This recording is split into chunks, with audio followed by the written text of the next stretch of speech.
Shut up and sit down.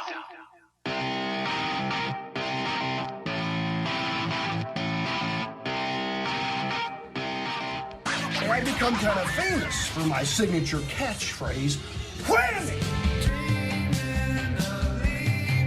You are listening to the Dialed Podcast with Matt Legrand, Evan Price, Lance Hepler, and Jake Von Turing. Do you know what is the hardest part of learning to ride a bike? The pavement.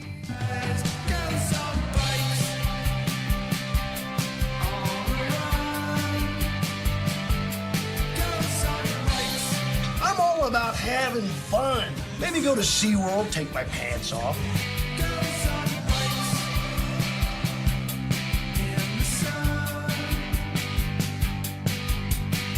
Take it easy, champ. Why don't you stop talking for a while? Maybe sit the next couple plays out. You know what I mean? Yeah, I'm gonna quit saying things when they crop up there. The old skull, huh? The mall is now reducing Black Friday prices to 96% off to the first 100 people inside the mall. This is going to be a f***ing bloodbath, Tom. There will be medical tents, ambulances, face painting. No doubt a lot of people you know and love are going to die. Hi, and welcome back to the Dial Podcast. I'm here with Matt Legrand. What's up, ladies and gentlemen of the internet? You guys look warm and toasty with your drinks tonight. And joining us today, Mr. Edward Dudlick. Howdy, y'all. And no Champ Bailey, no Lance Hepler, no Evan Price. How do you feel about that? I feel brokenhearted. A little sad, a little lonely? I mean, especially on drinks night. It's dialed after hours, you guys. Dialed after hours. That means it's going to be questionable content. Maybe. Not safe for work. Let's do this. All right. We are going to do an atypical podcast tonight. We're not going to do the whole backpedal thing. No Champ Bailey. Okay. I don't even know if we're going to do one last thing. Maybe, maybe not. I don't know. Who knows? We're just going to tell stories. We're going to tell stories. Matt's going to drink all the alcohols, right? What you got there, Matt? What you sipping on? I called this a Moscow Mule, and you said close, but no cigar. More of a whiskey sour, yeah. Whiskey sour. Yep. Tasty. And the birthday beer that I brought you, because Jake just had a birthday yesterday, or 2 days ago. 2 days ago, yeah. Okay. Yeah. This is a Widmer Brothers Cold Waters Cold IPA. It's not going to be cold for long if we don't drink it. All right. Well, you're going to have to chase down that whiskey sour and get to that, huh? Edward doesn't do the cold IPAs, though, right? That means no IPAs at all. 2 birthday beers for Jake, then. Yeah, I'm more of a cider guy, or I do like sours and gozas, but I don't know if they qualify as real beers. No, those... No. I'm just going to say no. Right on. All right. Hey, some stories. I want to... We're not going to backpedal, but this is kind of adjacent, but I think that this is more like we just need to hear the story. Edward, you did the rim to rim to rim. Correct. About 3 weeks ago now? Yeah, 2 weeks last Saturday. It's good because previously on our podcast, you joined us, told us you were training for it, that you were going to do it. Now we get to actually hear the story. Yeah, or somewhat of something of the story, maybe. Yeah, I won't talk for 14 hours about it, which is about how long it took. Okay. But it was incredible. I mean, what would Lance do? Lance is actually, where's Lance at this very moment? Do you have him on Find My? Is he still in Prague or something like that? He was in southern Germany, and I've actually I spent a week in southern Germany on like some farm stuff, and I was like, I almost sent him a text. I was like, you're crossing right now over where I've been for a week. But Bavaria. Okay. Where they drink Hefeweizen, and I'm pretty sure Lance did not partake. But if we play Where in the World is Lance Hepler? Is there a non-alcoholic version of Hefeweizen? You're asking the wrong person. I guess you don't like beer, huh? I mean, I just don't want non-alcoholic versions of things that are supposed to have alcohol. It kind of goes in the same categories, fat-free ice cream and decaffeinated coffee. I mean, you just don't, it's just stuff you don't need in your life. It looks like he's close to Frankfurt, which is weird because I thought it's really tricky because I feel like he was south of there for a while, and then did he like fly back up? I know he was going to like pick up a van and drive for a while with a group of random people. Yeah, he's been in a van, and he's been riding on like little folding bikes with Brandy, and they've been putzing around the cities and whatnot. They were in Austria, but now they're back in Germany, as far as I can tell from stalking him. So. Interesting. And what are they, about 8 hours ahead of us right now, or is it 9? Something like that? Yeah. Should be 9. 9 hours? 9 in Germany? I think so. So like what, 3, 4 o'clock in the morning or something like that there? Yeah, you want to call him bother him? Yeah, we should. Wake them up. Anyway, morning time. before you get into your story, because I think we all might have some stories to tell, and we will jump into this a little bit more, but the topic or the theme of this, other than the storytelling, is going to be talking about cool gift ideas for cyclists and triathletes. And I guess you could toss runners into this mix too, but we all kind of come from that. So we'll just say for the endurance community, cool gift ideas. Because you know what, dude, Thanksgiving is a week from today. A week from tomorrow, friggin' Black Friday. You got to be prepared for that. Yeah. That's everybody's going to war. You got to be ready. You got to know what you need. Yeah. I don't know. I was talking to someone online, just like comment section of videos and stuff. And they were like, yeah, I think I'm going to do this. And then they were like, but I'm going to wait until Black Friday. I was like, oh yeah, that's now. I mean, this is not the time to buy something. Wait 1 week and then, pick up whatever you need. Absolutely. Definitely. So, let's tell this story rim to rim to rim. First of all, why? Why the hell do you want to do that? Because someone suggested it and I'm dumb, pretty much. I mean, I'm the because it's their type. That's how many? 46, 47 miles? About okay. that, yeah. And how many feet of elevation gain? 11,200. And you're going to do this all in one day on foot, running, jogging, whatever, traversing, hiking, a whole bit. What time did you start? 4 a.m. It was 22 degrees, give or take, at the North Rim. Complete pitch dark, almost a new moon. Was it icy? No, fortunately, there hadn't been any precipitation in a while, so it was dry. But it was whipping up wind through the thermals once you started to get into the canyon. And so chilly at first, to say the least. I was running with my down jacket and some wool arm warmers, which I progressively peeled off. It's probably nice to get moving and get running. Oh, yeah. Yeah, the most painful part was posing for the group photo when we started. Yeah. I'm barely in it. I took it, and I was okay with that. I bet. But running into the canyon, like in pitch darkness for 2 to 3 hours was eerie, but also awesome in its own right. Yeah. Because the skies there are so clear, and you could see all the stars because there was practically no moon, and it was just surreal in its own right. And then, we finally got down towards the bottom on the way to Phantom Ranch as the canyon was starting to come to life and light up. And so, like, this black expanse suddenly turning into something real. Yeah. As you're running towards the bottom and getting to the halfway point of, having to start to climb again, was just an incredible experience. So it was, I would say it's once in a lifetime, but I'm already dumb enough that if somebody asked me to do it again, I probably would. Unsupported, not an event. You guys just go out and do this on your own accord. Is there any documentation or record of how many people have actually accomplished this or set out to do it? No idea how many people have set out to do it or completed it. I know the fastest known times are just absolutely absurd. I mean, it took me a few minutes over 14 hours. Uh-huh. Took my friend and his brother who supported him over 21 hours. Oh, my Lord. Yeah, they got in at 1 a.m, which was absurd. So you dropped him, huh? I mean, the plan, air quotes, was to stick together all the way down to Phantom Ranch. Group of 5, let's all just hang in there till we get to the bottom. That lasted about 30 seconds. And then it was 3 of us up front and 2 in the back. And then my friend's brother was having some knee problems, which we knew about in advance. So he kind of fell back. We thought he was going to join his other 2 brothers. But that turned out not to be the case. He was just doing his own thing. So it was me and one other guy I hadn't met until the day before, all the way up to the South Rim. Yeah, you get real close with somebody. Get real tight with people when you're doing those things, for sure. But then he, who lives at Park City and weighs like 140 pounds, just took off on the way down from the South Rim. So it was pretty much me by myself the entire way back across the canyon. And wow, it was, mentally challenging as much as it was physical, especially when you get past Indian Gardens, past the bridge.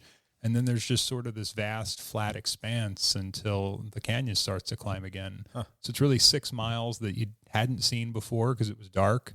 And the whole time I'm going, am I on the right trail? There's only one trail, yes. Did I miss something? Why does it keep winding? I don't remember all these little hills. It just starts. It's scary. Your mind just goes. Well, it's not even that. It's just monotonous and it's grueling at that point because, by then I'd been running for 10 hours maybe. Yeah. 9 hours. It's a long time, longer than I'd ever run before in my life at that point as well. But really the physical challenge started to come on the way up the North Rim again because I made a mistake, didn't fill my water bottles at the last chance and just didn't want to take in any solid food after that point. So with about 2 hours to go, I was starting to bonk pretty hard, and it's cold and it's steep and you're 12 hours in, but it was still it was something I'll remember for the rest of my life. All right, let's talk gear. You had a headlamp to start with? Headlamp. Did you have 2 lights? I think that's a rule, right? No. All right, if you were doing an ultra, there would be like a light plus backup light rule, right? I'm aware. I had a battery backup. I actually had 2 battery backups for anything that needed to be charged and all the appropriate cables. Because I didn't want to carry separate gear that was not necessarily useful on its own. Yeah, that's true. I just wanted to be able to charge anything that was having a problem. Fortunately, the only thing that died was my heart rate monitor, and I was not willing to bust that out and charge it. I just figured my watch would do a good job of that. It did not. It thinks I'm doing like 89 beats a minute on the way up the canyon when I'm pretty sure I was gasping for air at a couple points trying to run. So what else did you pack with you? Did you have a backpack full of all kinds of goodies? I had a Salomon Advanced Skin 12, running vest, which is probably one of the most well-engineered pieces of equipment I've ever seen. You don't even notice that it's on you. It holds everything. It stores it really well. Nothing moves around. And I had that jammed packed with food and water and drink packets and anything I could possibly Is that need. running specific, or could you use it for other disciplines? I wouldn't necessarily want to use it for anything other than running or hiking. And even for hiking, I mean, if you're going to try to go fast, it's great because everything's meant to be pretty reachable. But if you were trying to do an overnight, it's way too small. I have one of their hiking packs that's meant more for that in between, and it's pretty neat. Sure. Because the whole design of it is meant to conform to your body. So there's no frame, there's no nothing. It's meant to feel like a second skin, essentially. And it's actually pretty effective that way. Would you use that for a long gravel ride, say something that was in that 4 to 6 hour range? I'd contemplate it, but I have a USWE pack that I really, really like for anything involving bikes because it just doesn't bounce. Sure. I've taken it, I've inadvertently jumped my gravel bike with it, and it didn't move at all. Okay. Plus, this doesn't have, you can fit a bladder to it, but it's not designed to be necessarily used with a bladder. It's got 2 little chest pockets like the chase vest do. Yep. So it's suboptimal for anything anything not on foot. Okay. But incredibly well designed for what it's designed for. Gotcha. What shoes did you use? I'm a big Ultra fan because I have a really wide forefoot and a tailor's bunion on my right foot from wearing climbing shoes that were too small for years. Because that's what you do when you rock climb.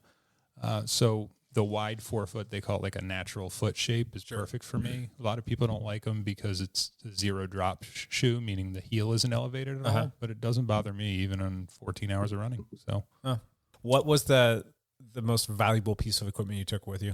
I couldn't have done it without the pack. Pack's number one, huh? And I think the hiking poles or the running specific poles that I have were really essential as well, especially on the way up the canyon. I've always wondered about those, and you kind of look at people that are using those like, it's kind of dumb, but is it something that you really need? Does it help you keep your cadence or your balance, or what's the deal there? For me, when your legs are kind of fatigued or when you're going over obstacles, it gives you something to shift weight on. Sure. And then, thankfully I've got big arms from being a former meathead. I don't know, maybe current meathead. Anyway, I could just sort of cross-country ski some and take some of the pushing off my legs. Sure. So I know it's working when my triceps start to hurt. Gotcha. Have you ever done anything close to that, Matt? What's the most arduous run that you've ever done? Hard marathons, Ironman runs. Well, our Ironman's definitely going to be pretty high up there. I always thought maybe like 50K would be like a reasonable distance, but you get to 50 miles. That's just another level of, it's just a different kind of vibe to it. So that's a hard pass for me. I have all the respect for you doing that, but it's not only no, but it's like, hell no, I'm not. But at the same time, it's intriguing. To see the things that you saw, to do what you did, and to know that not very many people on the face of this planet have done it or are even capable of doing that. That's pretty incredible. Yeah. Honestly, I'd have to say a road marathon feels harder in its own right. Because you're just pushing so hard, and you're always, if you're trying to race a marathon, even if you're just racing yourself, you're really running at your limit for however long it's going to take. And this isn't that. How long did you train for this? 4 months. 4 months. And in that 4 months, how many marathons did you do? Was it 3? I did a full marathon, like an actual full marathon. Sure. And then three 3 runs longer than a marathon on top of that I did on my own. Jeez. Including 30 miles plus a mile running to get to the shuttle around Mount Hood. Okay. Any takeaways from this thing? Be prepared. I don't know. I'm still sort of digesting it 2 weeks later. Really? It was, I just look behind it so fondly because I do stupid things like this so that I can remember them later and I can tell the story later. Or, sometimes I wonder if I tell people I'm going to do them, so I actually have to commit, and then I get to tell the story as kind of a reward. But wherever the chicken and the egg actually lie in that bad metaphor, Yeah. I just do it for the experience. And I would say if you have any temptation to go do something ridiculous like that, recognize that as much as it will certainly suck at some point, you're going to remember it for the rest of your life. Oh, I bet. That's pretty spectacular. And it's cool that you're able to work that into your schedule. You're a busy guy. And, you also make your wife a priority as well. You're always, attending to her and being a good husband, and to train for that on top of the crazy hours that you keep with work. That's an accomplishment, man. It took some commitment on my part. It took some sacrifice and commitment on Marasi's part. And, I very much appreciate that. Because a lot of the runs I couldn't have done without her. The 2 big runs I did in training around Hood, she was there running support or being available to me in case something went wrong, which it did the first time. Right. I needed to pick up, and she was there to make sure she could pick me up at Timberline Lodge the next time. Yeah. Because I certainly didn't want to wait for the shuttle or sit in the wind. Right. Gotcha. No, okay. No, we asked you what the most valuable piece was. You said the pack. What was the dumbest thing that you brought with you? The least valuable thing, the thing that you're like, why did I bring that? Or did you have it pretty dialed in? And I mean, I had more than I needed, but that was by design. I wasn't going for the fastest possible time or my fastest possible time. I was going to make sure that I finished it so that I didn't feel like I had to go back and do it again if I didn't want to. Because I'm the sort where if something doesn't go right, I'm going to analyze it and try to figure it out and tackle it the next time. Do you feel like you need to go back and one-up yourself in any way, shape, or form? No, I don't feel any need to. And if you had asked me that evening, I told Marasi on the phone, I was like, if you really want to make sure I don't do this again, I will sign a contract in blood right now. I'm so broken and so tired. Yeah. But by the next morning, I was like, maybe I want to walk that back. And then a few days later, I was already like, if somebody asked me to do it again, or if there were an opportunity to do it from the South Rim and have a different experience. Sure. Yeah. I'm not averse to it. I'm not eager to go back, but that's subject to change too. Matt, pretend your Achilles is 100% all good. Oh yeah. Would you be in on that? Love running. Yeah. Oh, we know that. I just am obsessed. So the idea of ultras were never my thing when I was more competitive running, or more competitive runner. When you were fast. But looking back, but now that I'm older, I love the community of ultra runners. I love the idea of just being like, yep, you just go, bring what you need on you. Because if you're competitive marathoner, you're doing nothing. I mean, you go to aid station or whatever, and you don't need that much. Not even a gel. Couple of gels, that's it. You don't need much at all. But ultra running is just such a cool vibe. And we talk about this a lot, it's akin to something like road cycling being a certain way. And then you go and you switch over to gravel, and it's just people are cool. It's just a better community. And I think ultra running has that vibe to it. And so that appeals to me a lot. Plus I like running long. Plus I feel like I like running trails. It all adds up to I would have loved to have done some of those longer ultra run type things. I don't know. Like I said, 50K. Yeah, maybe 50 miles is just a different, it's a different animal to consider. Frankly, I really wasn't sure I could do it coming into it. Yeah. That was the big kind of hairy, scary challenge for me. As I may have mentioned in a previous visit, I herniated a disc in my back, stupidly deadlifting 5 years ago in January, and tried to run a 50-miler a couple years after that, seeing if I was back, and just didn't go well. My entire left leg seized up. It was incredibly painful. It was incredibly humbling. And so when this was proposed to me, I'm like, well, I don't know if I can actually do it, but I'll give it a shot. I'll give it the old college try. But if I'm going to do it, I want to prepare as much as life will allow me to. And fortunately, I was able to do that, and fortunately, it went well. No problems with No, and in fact, I mean, I could have jogged the next day if I had to. Yeah. If it weren't so cold, I probably would have, just to prove it to myself. But What's next? I mean, the big thing on the calendar for next year is Oregon Trail. That's one of those failed miserably, must go fix that situations. Oh, yeah. But I haven't really thought about any goals beyond that, or, I'd like to do some bike packing next year. I did a trip with my cousin last year that was awesome. We've talked about doing another trip this coming year. The thought of doing that sounds incredible. And then I think about it and I'm like, all right, there's the whole, like, you got to sleep somewhere in the middle of nowhere. You got to, and the only way I think I could make that work is if I could find a place to hang a hammock. I can't sleep on the ground. It just, my body Probably could. on the ground. No. Or find a hammock. Bring a oh hammock. yeah. And you notice there are a lot of big trees around here? There are, but and I guess a hammock isn't going to take up too much space. But the thing is in order to sleep in there, you got to have, plenty of warmth. So you got to take, the blankets and all that other stuff. I'd probably, and this is just me knowing my body, I'm going to have to put some sort of an air mattress in there. I'm starting to sound like a little bit of a prima donna sleeper, but my body is like broken. And if I sleep wrong, then it will wreck me for the next day, week, month, year. So the last time I went bike packing over Labor Day weekend last year, I brought not only a tent and an air mattress, but also a hammock and some other stuff that I just thought might keep me comfortable. Sure. I had flip-flops or Merrell sandals so I could get out of my bike shoes and walk into the lake. And you can fit all that on a bike. It's pretty remarkable. And you don't need to feel like a wuss just because you want to be comfortable. I mean, we are all of a certain age here. The days of needing to be macho and prove how tough and rugged we can be, I think, are over for... No, those were gone long I'll speak for ago. myself. They're over for me anyway. I think, so I just want to get out and have a good time, Right. and see cool things that I couldn't see otherwise. And that's what running across the Grand Canyon afforded me. That's what some of the bike packing trips have afforded me. Because otherwise, you're looking to fit this in over 6 or 7 days or multiple weekends, and when you're busy, not always the opportunity to do that. And I think to that point where it's like comfort over speed, especially for bike packing, it's not just like in what gear you bring, but also like what tires you choose, what tire pressure you choose, all those things. Like, no, just go comfort. Just go for comfort. Because Matt's got his gravel beach cruiser out there just chilling. No, I like the idea of bike packing.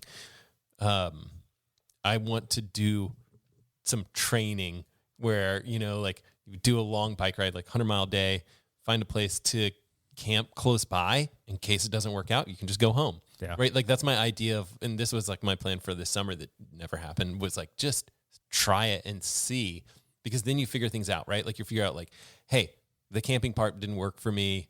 Then you just call it. You just go home. There are some places that are pretty close to us that we could go try that. You can just kind of like dabble in it and see if it's something that's going to work. And honestly, our first bike packing trip, we did it in May of 2021. Mm-hmm.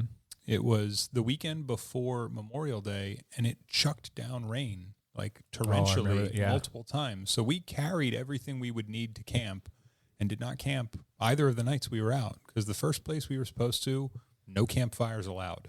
Yeah. Well, we don't want to freeze. Did you just hotel it up? We were at Cascade Locks at Thunder Island Brewing, and I saw that there was a motel behind us. So I got on the phone. Like, what do you have for 3 people? We got a private cabin. Sold. Yeah. Next day, we were supposed to camp at Lost Lake. Fortunately, one of us had reserved a yurt just in case, because it was 40 degrees and pouring rain. Oh. We were going to have to bike all the way to Welch's and try to get a hotel if we didn't want to get hypothermia. So it's still a bike packing experience. We carried everything we would have needed. And so, there's glamping and there's camping, and then there's, backcountry camping.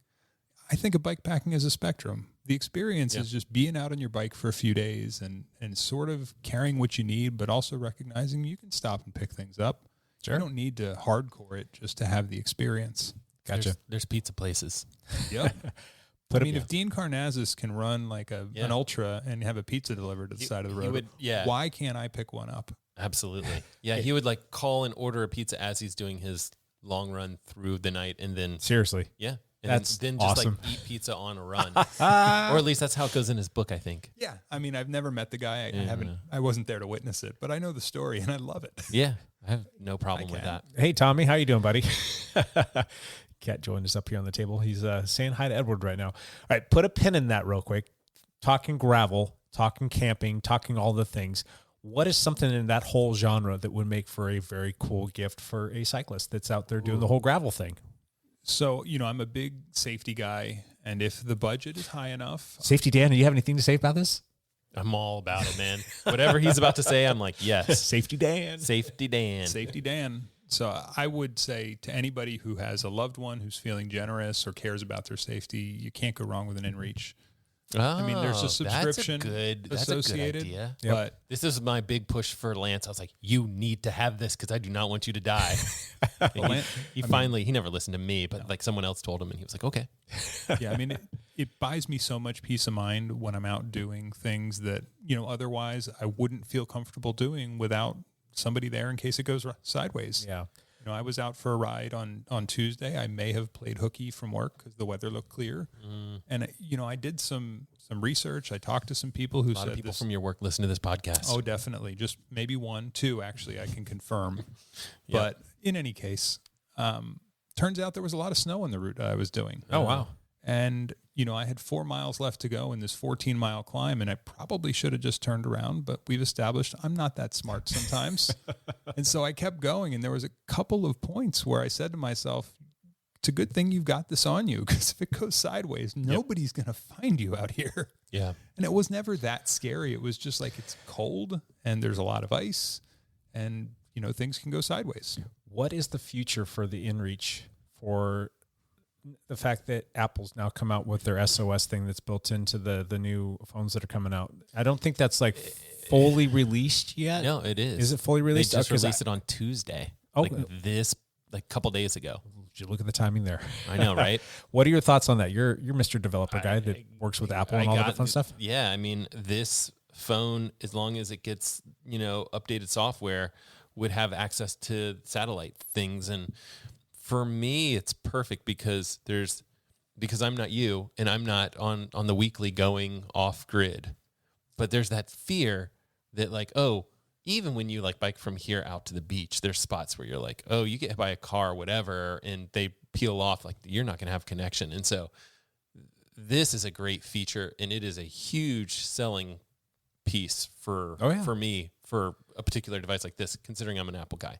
Now, if I was on Android, and even I would say more so like if I regularly did these, gravel rides that really took me off grid, I think the InReach is a different product. You can really, it's without hesitation, send people messages. Is it more robust? Is it more?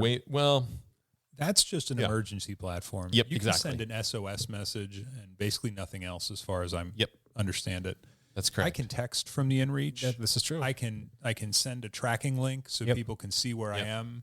It'll update my progress. I can send automatic updates to say, hey, checking in, everything's going okay. And honestly, if you were to do like a bike packing trip, you could check in with your wife. That's what I did. Okay. Well, there and you go. last year, actually, when I went up to Frog Lake, I was planning on coming back through the gorge, and Paul First was going to meet me up there to ride. Well, a bunch of wildfire smoke blew in overnight. Yeah. And so we were able to communicate saying, hey, I don't think it's safe to ride, but we're already headed up there. We can pick you up.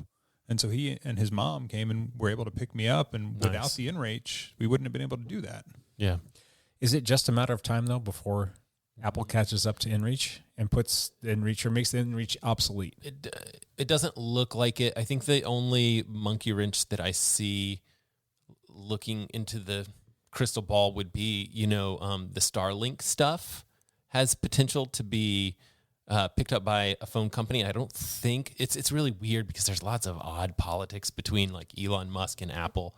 I know it's weird that there's like that gets involved. I could see some Android device like jumping on board on that side of things a lot faster than I could see Apple. Okay. And so that's the piece where it's like, then you have pretty strong connection everywhere. And that would be the only piece that I could see. Because if you're really talking about the Apple device itself jumping all the way to satellites, they're going to keep it emergency only for the foreseeable future.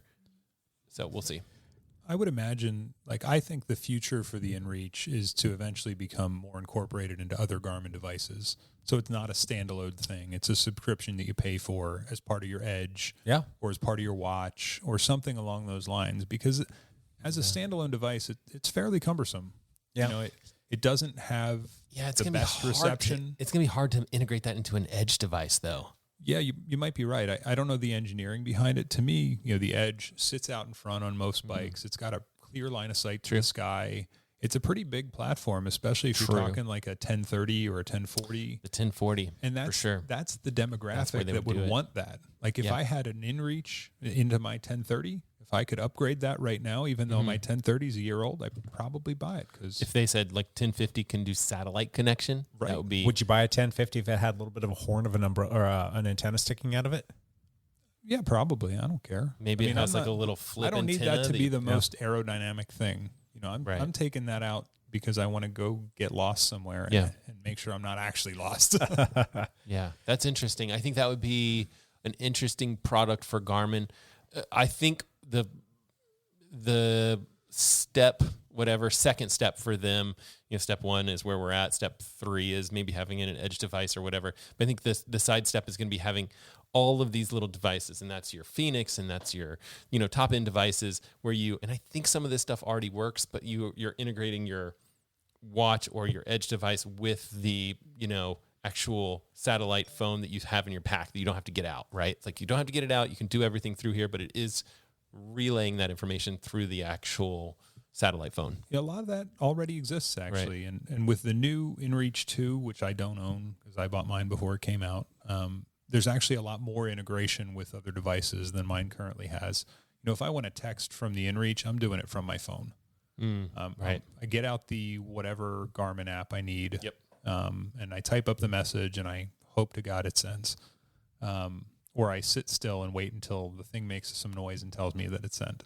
Gotcha. So it's not a flawless system. I mean, I don't want to big it up as like the greatest thing ever, but for my purposes, which is making sure my wife knows I'm okay, making sure I've got an escape plan if something goes sideways, and knowing that, you know, I have an emergency beacon for SOS with like $50,000 worth of insurance or whatever behind it. It's worth it for me. How much more do you push it because you know you have that safety net there? Not much. Not much? You don't go a little bit further, a little bit higher, a little bit faster just because you know you have that there? No, I'm not that sort. It's more when I'm out there thinking I have it and go, oh, crap, I left it at home. That's where I get myself in trouble.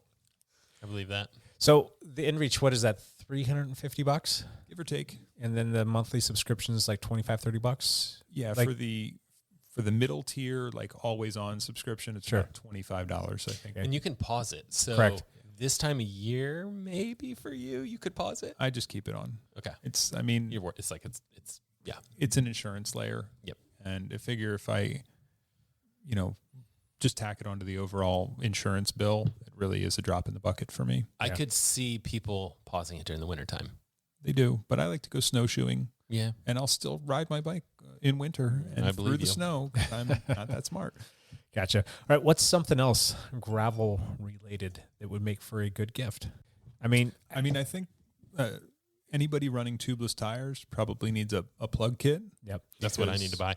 If my wife is listening, that's a stocking stuffer. Uh-huh. That's a golden stocking stuffer exactly. right there. Dynaplug Micro Pro sits in my kit all the time. Got a few things sitting on the table over here. Yeah, we've recently connected with Dynaplug. It's been a little bit of a thing in the making. It's just through the whole pandemic and all that other stuff, getting connected with certain companies was a bit of a challenge, but we are fully connected with them, and we are super pumped because they make one of the best patch kits out there. I've used a lot of them. Some of them are hot garbage. Some of them are okay. Some of them are quasi-serviceable. These ones are like the gold standard, in my opinion. Can I name names on garbage? Go for it.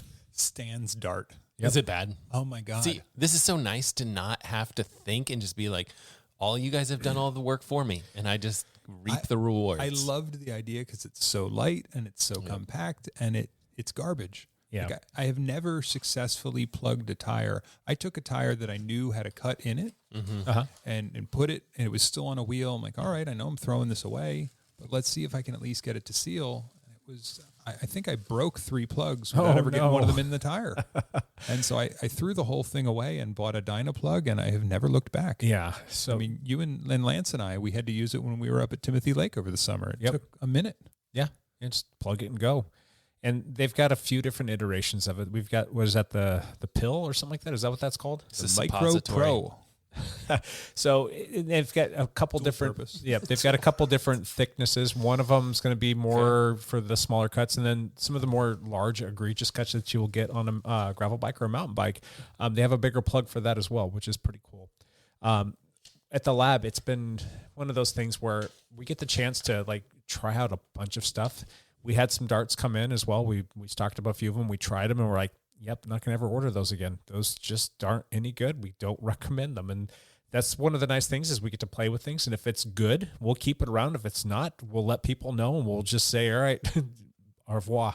Don't ever want to see this again. So it's a fun process, but they've got a few different things. We've got the Racer Pro, which is a pretty cool little thing as well. And that's like I don't know, what would you say? It's about the thickness, a little bit thicker than a pencil, and probably about like a Sharpie marker. Yeah, kind of like a Sharpie marker, 3 or 4 inches long, and that will fit perfectly in any kind of a saddlebag or any kind of a vest or whatever you're running. It's a nice piece of kit there, I tell you. Another thing, and Edward's playing with it right now, is a new device, a new little tool that just came out from Pacific Northwest Components or P&W Components.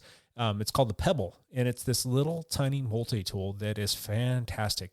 I love it because it's small, but it's also got all of the basic tools that you're going to need on it. It's got a 3, a 4, and a 5, and a 6 millimeter Allen key or a hex key.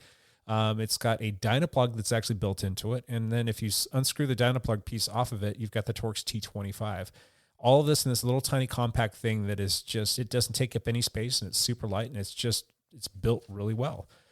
It is a little bit of a hassle to get the Dynaplug thing out the first time, but once it all kind of loosens up, it comes out much easier the second couple times around, and that's a nice little piece of equipment. I must say, I'm impressed. Yep, that is officially taken the place of the Crank Brothers M something. It was like an M19 that was in my toolkit or my bag for a long time. It's quite a bit smaller, and it works really well, and it's light for the weight weenies out there. Yeah, I mean, you could tuck this just about anywhere in your kit and not even notice it's there. Yeah. Whereas like, my big multi-tools, I'm always trying to find the right spot for them. Uh-huh.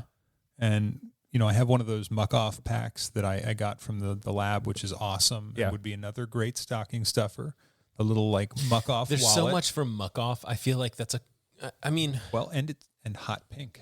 As we established earlier, pre-recording, I love hot pink. So. But I think that their products they're a little pricey, they're a little premium, but they work and they are nice stuff. And why not, right? For Christmas or something like that, I feel like. And $24.99 for this rainproof essentials case, as they call it. I mean, I use it to carry both a digital pressure gauge, a Dynaplug, tire levers, CO2. A CO2 head, it all fits in there, and it's like I've got mine here with me right now, and wallet. I'm gonna unbox it for y'all. It's still got plenty of room to put things in there. Jersey pocket. Yeah, I take this in my jersey pocket, and the reason why I started using this little muck off thing, it almost looks like a little man purse, if you want to call it. It's your man purse. What do they officially call it? A essentials case. Okay, so I've got a tire lever in there. I've got an extra ETAP battery. I've got my little Pebble. Ooh, that's a good idea. And then this Lezine plug kit is going to get replaced by the Dynaplug. Those are okay. They're not fantastic, but they're okay. They work. I've got a spare tube. I've got, there you go. Edward just gave me a Dynaplug. I've got my CO2 and I've got my CO2 head. And then I've got like little bits and pieces. I don't know what the other half of it is. I've got my, there it is. Yeah, that's good. Master Link. I've got a little bit to put over and unscrew a valve stem, valve core. And then we've got like an old driver's license and some cash and just like all the little things. Some flat repair. First of all, for the record, he has two old driver's license. You only need one, buddy. I don't know why I have two, and I think I just have always kept them together, but I don't know. They're both expired. And time to put that one in a different well, whatever. No, that's what it was. I had multi saddlebags, and so since I stopped using saddlebags, I had one driver's license, and they were both expired. I had one in each saddlebag, and I just threw it all into the one bag. So that's probably what I like about that the most. Yeah. I don't need duplicate or triplicate tools. If I want to go ride my mountain bike or my gravel bike or my road bike, I have this in a spot with my helmet and my sunglasses, so I just grab them all at the same time. Yep. And there's nothing worse, too, than getting back from a ride. And let's say that you used your CO2 and you put it back in your saddlebag and you forget all about it. And then you go on a ride again and you're like, oh, there's CO2. And then you go and open it up and you're like, ah, crap. This thing, it's always there. And I generally will like throw stuff in it all the time as I'm going. Like I might add different things depending upon what kind of ride I'm doing. And the CO2, if it's sitting right there at the top and I see that it's used, right in the recycle bin, throw a new one in there and off and running again. And another great gift idea, I'm sure you saw it at the lab, a little small, I've got a Lezyne pump. Oh, yeah. Because if you want to go ride gravel, don't just rely on CO2. Nope. I've been there. It's not good. I'm a fan of either a frame pump or just a tiny little hand pump. And here's the thing. So many times you're riding in a pack of 5 people or something like that. Someone gets a flat, you all stop. You are in no rush, and the weather's great. I always offer the hand pump to someone, and I'm just like, you can use. I get it. You got CO2, great, proud of you. Do you want to use the hand pump instead? And like 9 times out of 10, they'll be like, sure, we're not in a rush. Let's use that because it saves me a CO2. Saves me $2. I don't know, $1. I'm pretty sure CO2 is bad for tubeless sealant, and just about everybody's riding tubeless now. So. Yeah. I don't know. I'm a big fan of having a pump on hand. That being said, recently I haven't been using one. Cool. All right, let's take the pen out of the story time.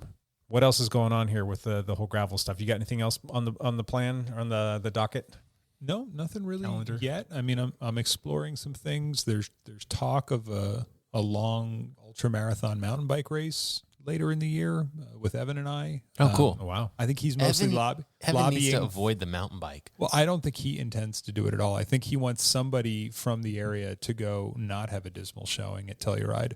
Okay. And he feels like I might be the guy. You're the dude. I'm not sure I'm bought in on that, and I'm not sure it fits the schedule given Oregon Trail like a month earlier, but TBD.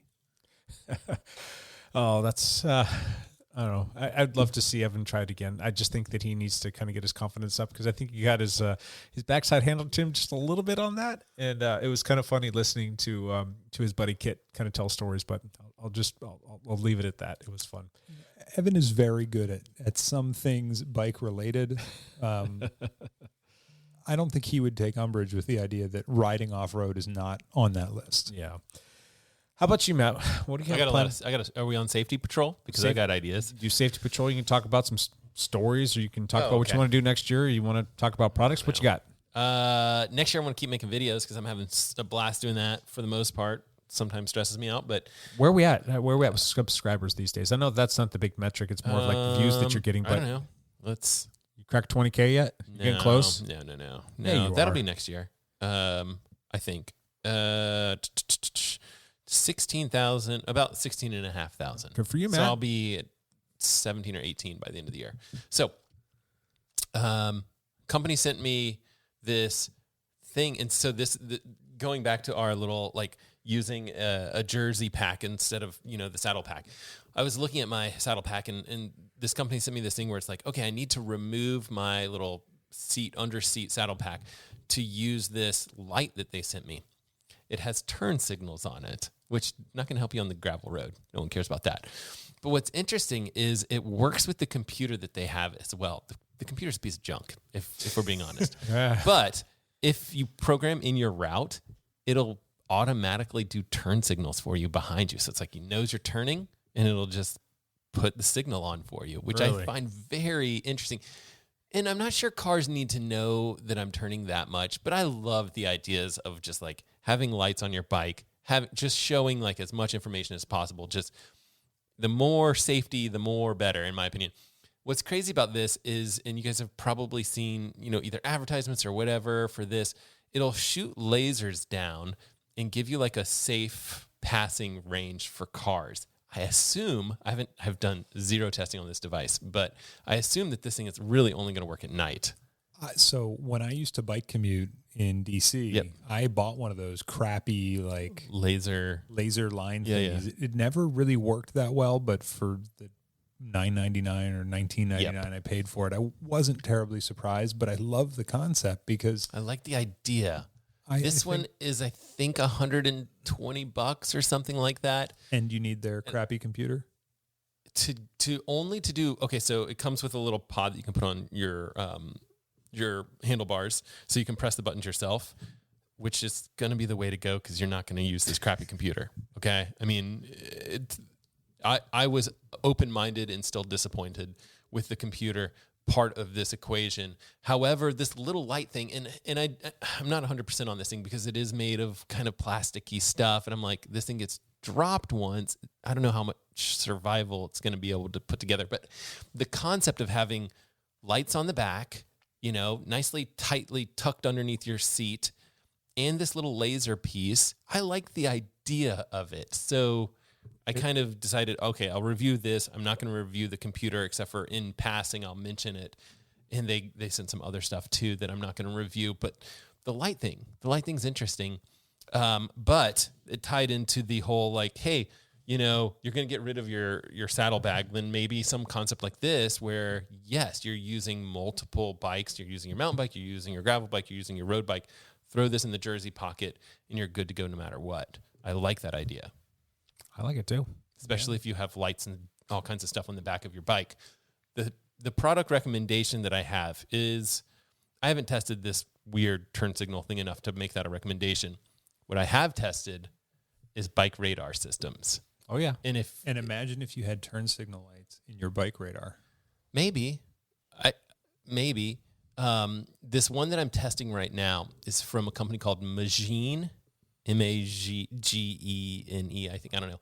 And it's it'll detect if you're braking and it'll give a more solid light. Does it have like an accelerometer in it? Yep. Okay. And then it'll also, when it detects traffic, just like the Garmin Varia radar does, it'll blink more. So it does that.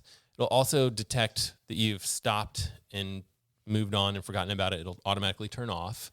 Or if it figures out that you're riding, it'll turn back on. So some nice little things. It's also cheaper than the Garmin Varia. It's about $130. In the Varia, the one that we probably recommend besides the camera one, that one is $200. It's on sale right now for $150. It is on sale right now for $150. Exactly. And so when it gets to be close like that, it's probably safer to go for the Garmin Varia just because, again, this is still a fairly new product. And does it have the Ant Plus integration with? Yeah, it's worked with every computer that I've tested with it so far, and it's nice. So, is there any kind of like a patent on this or that may be expired, and that's why there's more product coming to market now, or is there a different protocol that they're using? So, protocol has to be the same. It's the Ant Plus Light Network protocol and radar system protocol, and so that has to be a standard that Garmin has established through their Ant Plus Symposium, whatever their standards body is for that. So that has to be the same, but the patent part is very interesting. My understanding is that Garmin does have all these patents on radar systems for bikes, that they purchased it when they actually purchased the original radar system from whoever originally made it. I don't remember what the company's name was, but that stuff must be interestingly contested because there's multiple what seem to be like Chinese companies that are coming out with radars all of a sudden. So I don't know if a piece of it expired or what, but I imagine that Garmin's lawyers are having a field day right now because Brighton announced a radar system. They sent me the radar system. I wouldn't say this if it was, I don't want too many people to know this, but they did send me their radar and it didn't work at all. And they finally send me a message and they're like, we're not actually going to release this product right now. We're going back to the drawing board, whatever. And so they're planning on releasing, I think they call it the Guardian, the Brighton Guardian. And then at the same time, basically, it was the same Eurobike convention. Sure. This Magene company also released a radar. So it seems like some sort of patent might have given out or whatever. I don't think so. I think these companies are just doing it. It's like blatantly stepping on their patent. Blatantly stepping on the patents because they're, to legal gray area. To be fair, Okay. having briefly worked in patent law, there is a whole area called design around in patents where they look at something that appears promising and say, all right, where's the hole here? What can we do to implement this idea? Now, I don't have any knowledge. What's the international rules? Because... Well, that's the other thing. If their international patents are a little weaker or they couldn't get patent protection in certain countries, then they might be violating U.S. import laws. Right. while still not violating the patent internationally. And I think when I'd first read about this a while ago, that was one of the things that Ray Maker had speculated. Yeah. That's my guess as to what's going on, is that, hey, everything's fair game in China, push it into the U.S., and we're going to run into some hurdles.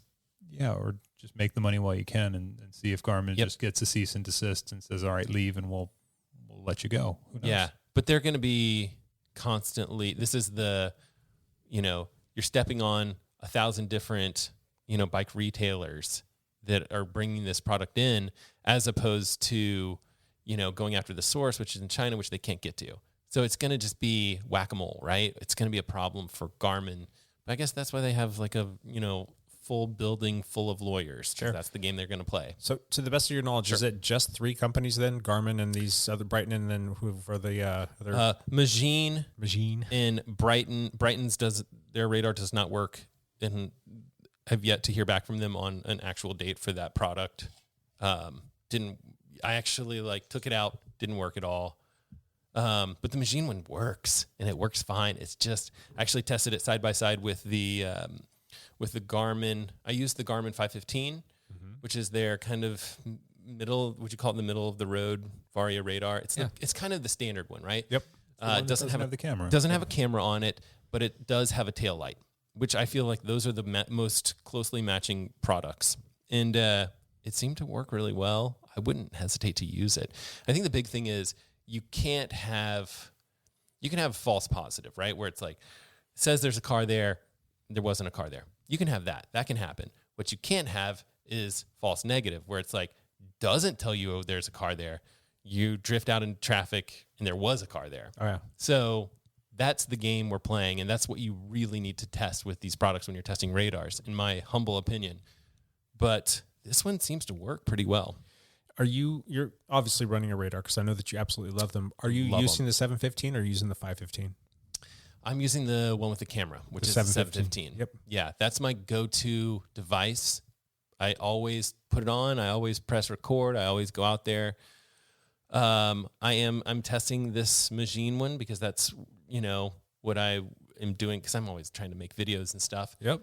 And I'm testing it with different computers and stuff like that to make sure it works. So that's kind of what I've been rolling with lately, but that's only been probably a couple of weeks, and the video, I don't know when that video is going to come out, maybe 2 or 3 weeks from now. Okay. So I've got both of them, and I sometimes feel bad because we're always saying we have all of the things. I'm like, I feel like privileged here, Me too. like special. Me too. But I mean, a lot of times we get the stuff either for really inexpensive, or the manufacturers are just giving it to us, and so I feel very fortunate that way. But in the same breath, we get to use these things, and we get to report back to people and let you know these things are a worthy purchase, or these things are hot garbage. Don't do it. So you're saying I'm the sucker who had to pay full price for these things?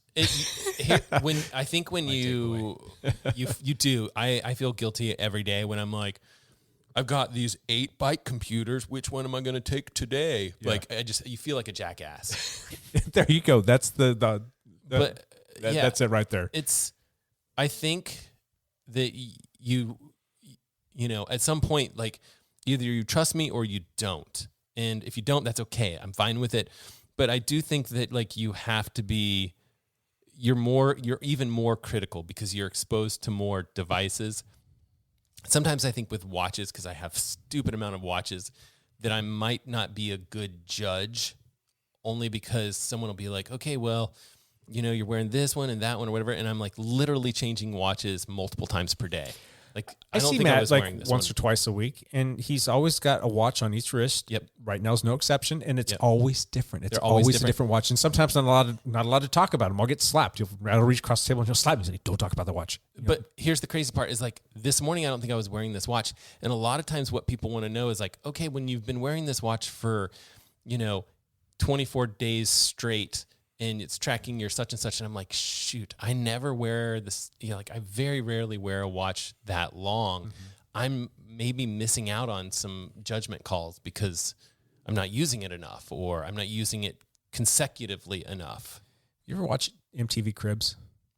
I love that show. Can I come over to your house and do an empty cribs? And I want to get into your office, and I want to go like see your watch collection. I have this cool thing that I built, and it's so do you know those like pegboards things? Yeah. And it's not big or anything like this. It's probably about the size of your Rode Podcaster here. So we'll just say foot by foot. Sure. And it's got pegboard, so it's got wires coming like out from inside I haven't sent this out yet, but eventually I'm going to post some sort of video, and all these different chargers. So it's like Garmin chargers and Polar chargers, Polar watch chargers. And I think there's a Wahoo charger on there somewhere. And so you just walk, and I actually put LED lights behind it. And so you just walk up and you can kind of like slap a watch on there, because I'm using those Garmin pucks. And so if you have a Garmin, you have one? Yeah. And they're cheap. They're like $10 for 2 of them or something. Anyway, there's these Garmin pucks. If you guys have a Garmin watch, you should totally snag one of those. So I put them on all the pegboard or whatever. And so you can just kind of walk up to this wall and slap a watch on there. And it's just full of, I don't know, probably 15 or 20 watches. Yeah. Next to it, I've got another 6 watches, just because like I don't have room for any of these watches. And then Polar changed their charging type, and it's a big mess at my house. But for just a minute, I could charge all these devices, and it was kind of cool. I don't know. Cribs. Let's do that. Can we do that? No, because my office is like. Can I? It looks like a tornado went through there. It's a mess. Yep. Sorry, Edward's getting a refreshment. We're also yes. Matt, would you like another one? I'm quite good. Are you sure? Yep. I'm the only one that hasn't polished off all my drinks, and plus I got your birthday beer to work on. Yeah, well, I'm working on that you gave me, but you've got the one that Edward, because Edward doesn't do the IPAs. Well, that's fair. What would happen to you if you drank an IPA? Would you just like gag a little bit, or would there be like consequences tomorrow? I will try it. It's just I've never enjoyed beer. Really? No. Never. It tastes. I feel like off beer. I feel like beer is like coffee. I was telling my oldest kid this. I was like, just don't start drinking coffee, because it kind of, when you first start drinking coffee, it's like not that good. Then you get obsessed with ruin it. People's lives like that, Matt. Same thing with beer. I think when people start drinking beer, they start drinking like wine coolers and Zimas and stuff like that. Zima. Zima doesn't exist anymore, does it? I don't know. It's called White Claw now. White Claw. White Claw. But like, you know what I mean? Like, people did all that because the taste of beer wasn't that good, and then all of a sudden you get into it and you get obsessed with it. So just don't start. Like Lance. Lance, he's good. When we were in high school, that was like the rage. Zima. Like Zima. Everybody wanted the Zima. And I threw that out there. One of my friends didn't drink alcohol at all, and he, at a party, somebody offered him a Zima, because he used to say that everything caused cancer. You know, it was just like a running joke. He wasn't like poking fun at cancer or anything like that, but he was just like, there's certain things that he didn't like, and he was very stuck in his ways, and alcohol was just something he doesn't do, and he would just jokingly say it caused cancer. And we were at a party. Somebody walked up and said, "Hey, do you want a Zima?" And they went to him. Oh no, those things cause cancer. And then he turned around and went somewhere else. And then the person's like, "Oh, should I not be drinking this? Do these things cause cancer?" And it spread like wildfire through all of my whole like hometown, my high school. Everybody stopped drinking Zima because it supposedly caused cancer. So I don't know if that put Zima out of business, but that's what we like to say. But it was always a funny story that we had. But anyway, I hope Zima still exists. It doesn't, I'm sure. There's so many people that are like, bring it back. Young and it's a new business idea. What is this? So. Yeah, I'm pretty sure Evan Price has no idea what Zima is. Nope. He knows White Claw. There he does. All right, where are we at? So I don't know. That was a long-winded story to tell you that people should buy radars. This is going to be the weirdest. They're fantastic podcast though. They're so good. For $150 right now, if you don't have a radar, get one. Go get one. It's totally worth it. It's agreed. It's the one product where I'm just like, I talk about a lot of products that people don't need. Get a radar. We've talked about this sort of stuff before in the past. Like, what are some things that you need to have as a cyclist, or what are gift ideas? What are just anything that falls in that jurisdiction? This comes up every single time.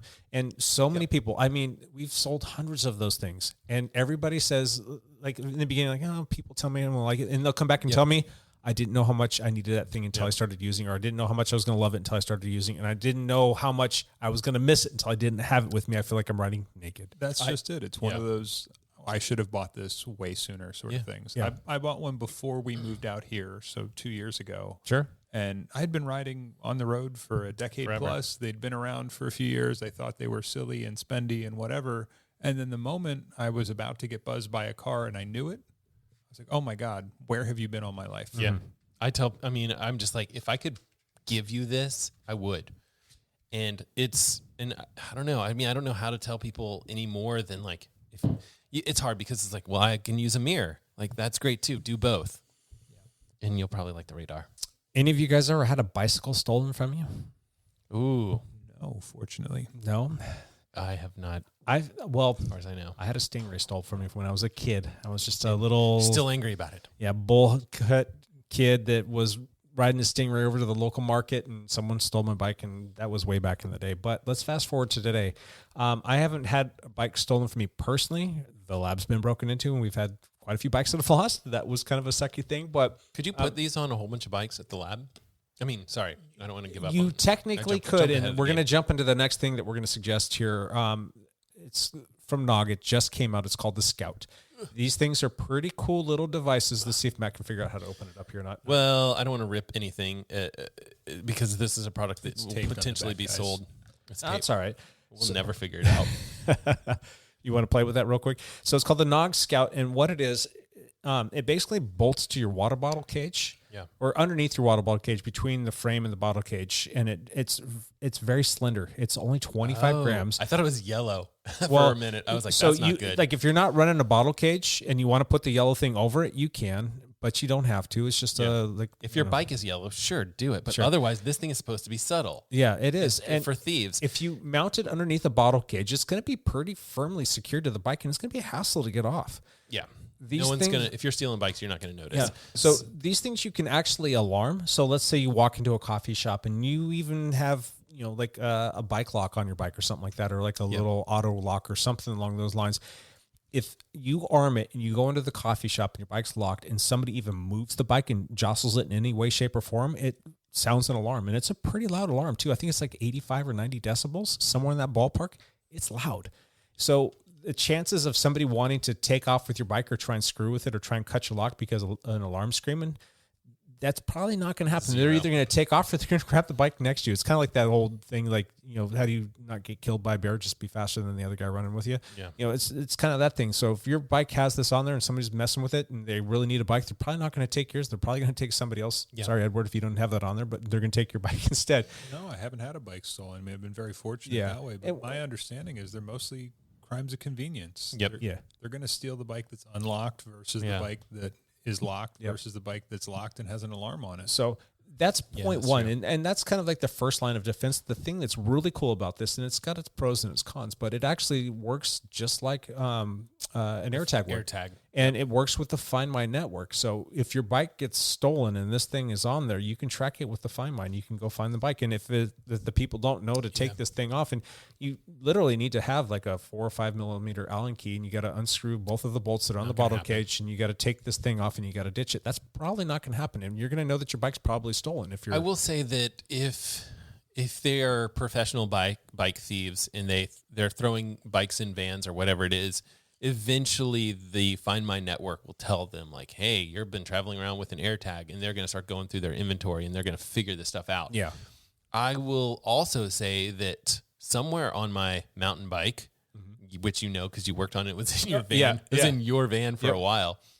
It has an AirTag on it. Yep. And I'm just going to tell you, like, it's very similar to this. It's underneath the bottle cage.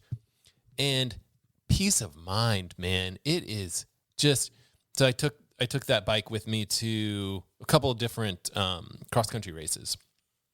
You just don't worry about it anymore. You're like, someone steals this? Great. I'll go find them. It's just like such a mental, it's a mental breather and a mental piece of relaxation to just know, like, if your bike goes missing, you can find them. Yep. And you almost just wait for it. Like, good luck. This is the wrong bike to take. Yeah. I'm not 100% sure about this guy, but with your AirTag. And so Matt dropped off his bike and we did some work on it at the lab. And then Matt lives pretty close to me, and I was going to swing by his house, and it just didn't work out for like a week for me to drop by his house to give it back to him.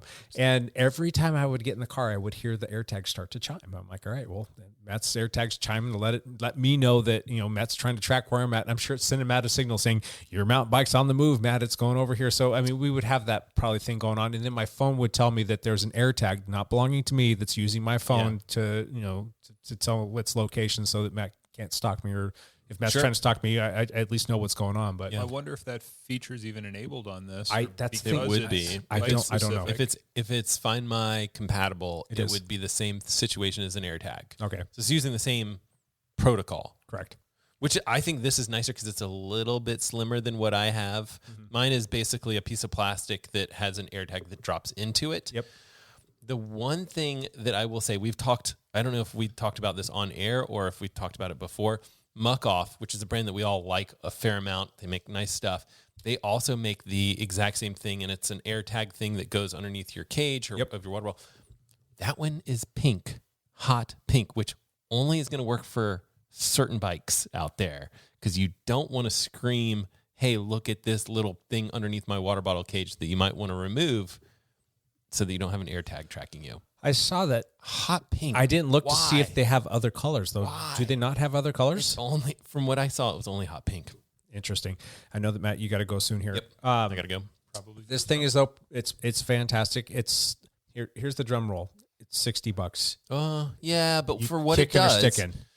I think that's close to the right price. If it was $40, it'd be like, done. Shut up and take my money. Yep. Yeah, I'd have one on every bike at that point. Well, I think people should have AirTags on all of their bikes. You can put them underneath a seat. You could. Well, I mean, My wife has an iPhone, so I'm in the clear. Yeah, you could use that, and then if there's a problem, you ask her to find your bike for you or whatever. $60 is a So how much is just a single AirTag by itself? You buy a set of 4 For like I wanna $100. say $100. So it's like $25, and then if you go buy the Muck Off thing, it's like $20, or any of the other people out there, it's about $20. so that's 45. about 45. So you're $15 away. This is more slender. I think it's going to probably ultimately be maybe even a little bit lighter, Probably even it's has got a better battery life. and it's got the alarm built into it as well. So it's got a little bit more about it. That's pretty cool. Yep. The downside with this though is it does not work with Android. So Well, yeah, but that's every AirTag thing. That's about, most of the bike population is okay because I'm just a weird stalwart. No, so I've talked about this a little bit, but like the Apple Ultra watch, right? Like that's like my go-to jam right now. I need to make like 20 of those videos. But here's the thing. You have to have an Apple like phone for that to work. Great watch, whatever. But here's the thing. 70% of the worldwide smartphone users don't use the Apple phone, right? Like the iPhone. It's massive. Right, but I think if you were to look at You look in the get into the weeds, you look in the demogra- US, well, it's and look at- 50-50. Look at demographics. The Okay. people that can afford, a bike that's available at the lab and all these fancy Yeah. toys that we talk about probably have an iPhone because that's the people Apple is really catering to. They're the Maybe. people they want to get. I'm the weirdo who, I'm fortunate enough that that's not the issue for me. I just Right. don't like iOS, and I don't like that they have a cable that doesn't work with anything else. So Well, that's going to change. yeah. that might be what pushes me over the edge. Maybe. It's a constant talk Well, with who my knows? wife. She's All right, tired. I gotta of the rock out. green or blue, Before you whatever. leave, Okay. any other things that you want to throw out there, like a quick hit list, bullet points, couple things? Tune into my channel and I'll make a video about it because I always do a holiday like stocking stuff. I'll do one for swimming, one Yep. for biking, and one for running. I do it every year. All right, we're going to wrap this thing up right now. No one last thing. Edward, you got anything that you want to throw out there? Any more things on the list? No, I mean, I'll be selfish and say happy belated birthday to my beautiful wife, Marasi. Oh, when was her birthday? 2 days before yours. Oh, that's right. And happy belated birthday, Jake. Oh, thank you. Thank you. I'm just going to throw out there a couple things for some people. Get them some cool bar tape. That's always a nice thing. That's a good one. The Halo skull caps, those are a fantastic thing. And another very cool option that you might want to think about for somebody that has everything would be some bicycle art from, like a local artist or somebody that's doing like the repurposed art stuff from like old parts and whatnot. We actually have a teammate, Scott Troutman, and he has been making some fantastic stuff. It's posted up on social media. We've posted it a few times, and we've got some pictures that we'll share after the podcast here. And as a matter of fact, we might even use it as the thumbnail art for this. But anyhow, he's making bicycles out of different parts, and it gets posted up on a really decorative piece of wood. He's selling these things, and he's got himself an Etsy page that he has everything listed, and we are actually keeping some pieces down at the lab for people to come by and check it out and possibly purchase as well. But if you want to go check out his artwork or maybe pick something up direct if you're not here local, you can go to Etsy and just search him up. He is Scott's Bike Art on Etsy. Pretty cool stuff, though, and I actually think I might actually have to pick up a piece for myself here for the office. All right, that's it. Show over. We will be back next week with another one of these, and until then, bye for now.